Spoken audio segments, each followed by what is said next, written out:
विक्रम नारायण सिंह जी,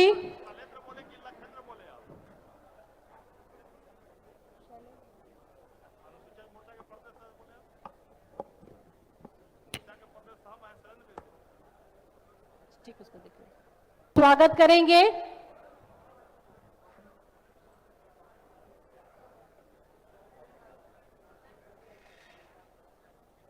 श्री लखेंद्र पासवान जी विधायक और संजय काबड़ा जी,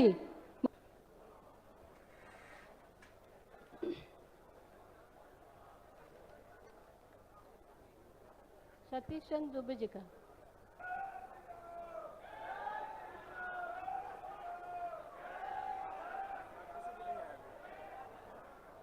साथियों डॉक्टर श्यामा प्रसाद मुखर्जी जी जिन्होंने नींव रखा था जनसंघ काल का, भारतीय जनता पार्टी जहां से खड़ी हुई, उनको आज यदि वो देखते होंगे तो उनको लगता है होगा कि आज मेरा सपना साकार हो रहा है। आज भारतीय जनता पार्टी जो 1950 में कमिटमेंट करती है साथियों, आप सोचिए डॉक्टर श्यामा प्रसाद मुखर्जी जी दुनिया को छोड़कर जरूर चले गए, लेकिन इस देश में एक विचारधारा को छोड़कर गए जो आज भी हम पूरे भाजपा के लोग उसको आगे बढ़ाने का काम कर रहे हैं सर। और कोई सोच सकता है क्या, इस देश में कभी कोई दूसरी पार्टी नहीं सोच सकती है कि आज से 70 वर्ष पहले, 75 वर्ष पहले जिस नारे के साथ जनसंघ ने शुरुआत किया था, नहीं चलेगा दो विधान, नहीं चलेगा दो निशान, नहीं चलेगा दो प्रधान। 70 वर्ष जरूर लगे साथियों, लेकिन नरेंद्र मोदी के नेतृत्व में 370 को उखाड़कर फेंकने का काम आज देश के यशस्वी प्रधानमंत्री जी ने किया। और साथियों याद कीजिए, हमारे पूर्व अध्यक्ष जनसंघ के राष्ट्रीय अध्यक्ष हुआ करते थे पंडित दीनदयाल उपाध्याय जी, जिन्होंने अंत्योदय की कल्पना की, जिसको स्वर्गीय अटल बिहारी वाजपेयी जी ने, सरदेय अटल बिहारी वाजपेयी जी ने जब 1998-99 में वो सरकार में आए तो उसको सरजमीन तक पहुंचाने की शुरुआत किया। और साथियों सोचिए, इस देश में कोई पार्टी नहीं है, किसी का कोई विचारधारा नहीं, क्योंकि वो तो 10 साल में अपने ही बातों को भुला जाती। लेकिन भारतीय जनता पार्टी, भारतीय जनसंघ के लोगों से, बैठ जाओ बैठ जाओ, भारतीय जनसंघ के लोगों से जो प्रेरणा मिला इस देश को, और यहां बैठे हैं गोपाल नारायण सिंह जी, आदरणीय राधा मोहन सिंह जी, आदरणीय नागेंद्र जी, भिखू भाई साहब, आदरणीय विनोद तावड़े जी, जिन्होंने देखा है कि इस देश में कैसे जनसंघ काल में इस देश में लोग अत्याचार, कांग्रेस पार्टी के लोग अत्याचार करते थे और बार बार कहते थे कि गरीबी हटाना है। गरीबी तो नहीं हटती थी, लेकिन गरीबों को ही हटाने का काम कांग्रेस और इंडी गठबंधन के लोग करते थे साथ। लेकिन साथियों हम कमिटमेंट के साथ आगे बढ़ते रहे और आज हमें गर्व है जिस पार्टी का सदस्य हूं, अपने सभी कमिटमेंट को पूरा करने का काम कर रहा है।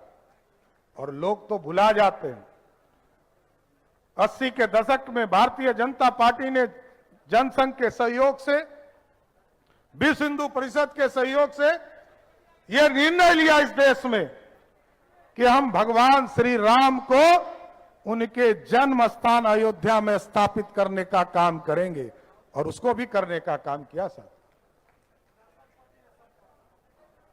और कोई दूसरा, इस देश में हम लोअर कोर्ट लड़े, जब गठबंधन बना, एनडीए का गठबंधन 1996 में बना साथियों,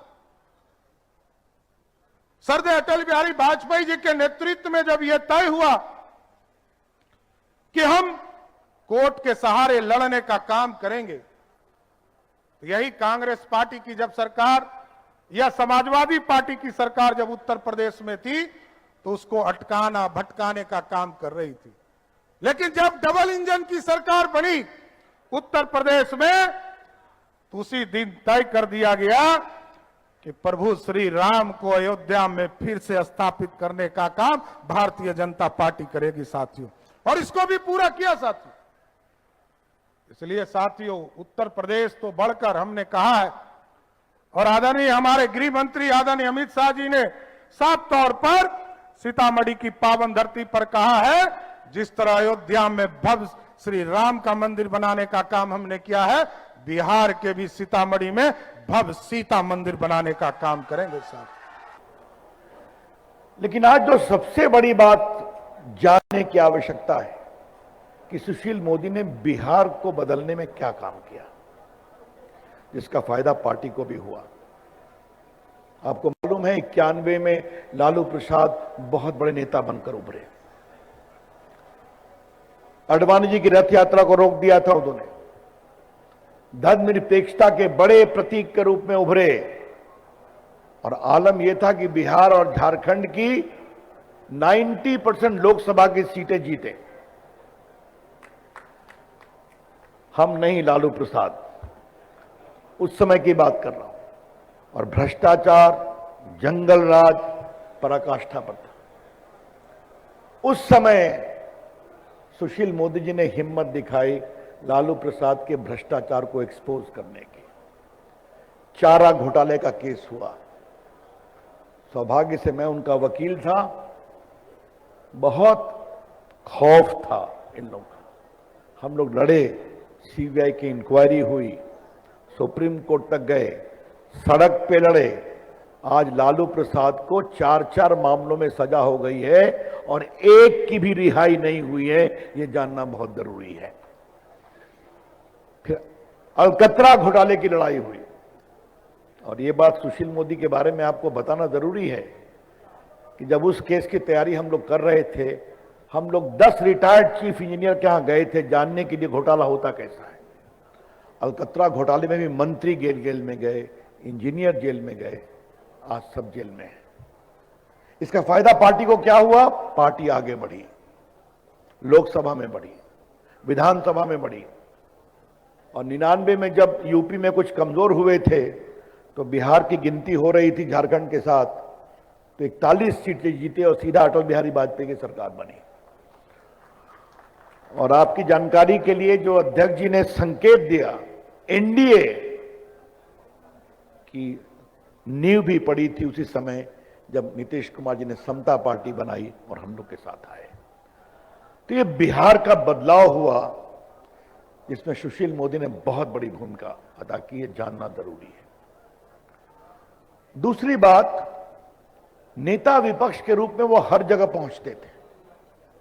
घटना हुई, नरसंहार हुआ, सुशील मोदी पहुंचे। हमने कहा, सुशील जी आप, ये बड़े अंतरंग संबंध थे हम लोग के। कहा, रवि जी हमें कर्पूरी ठाकुर ने कहा था, मैं उनसे मिलने गया था आशीर्वाद देने। कहा, जब भी अब तुम विपक्ष के नेता हो, कोई घटना हो वहां जाकर समझा करो। और आपने उनकी हिम्मत देखी होगी, उसके कारण पार्टी का विस्तार हुआ। उप मुख्यमंत्री के रूप में जो उन्होंने काम किया, वित्त मंत्री के रूप में जो उन्होंने काम किया, और आपको मैं बताना चाहूंगा कि जो जीएसटी की नेशनल काउंसिल बनी थी वित्त मंत्रियों की, उसका उनको अध्यक्ष बनाया गया था। उन्होंने बहुत बड़ा काम किया था। और मुझे खुशी है कि आज माननीय सम्राट चौधरी जी को भी उसका अध्यक्ष बनाया गया है। आपने लोकसभा में उनकी टिप्पणियों को देखा होगा, राज्यसभा में देखा होगा।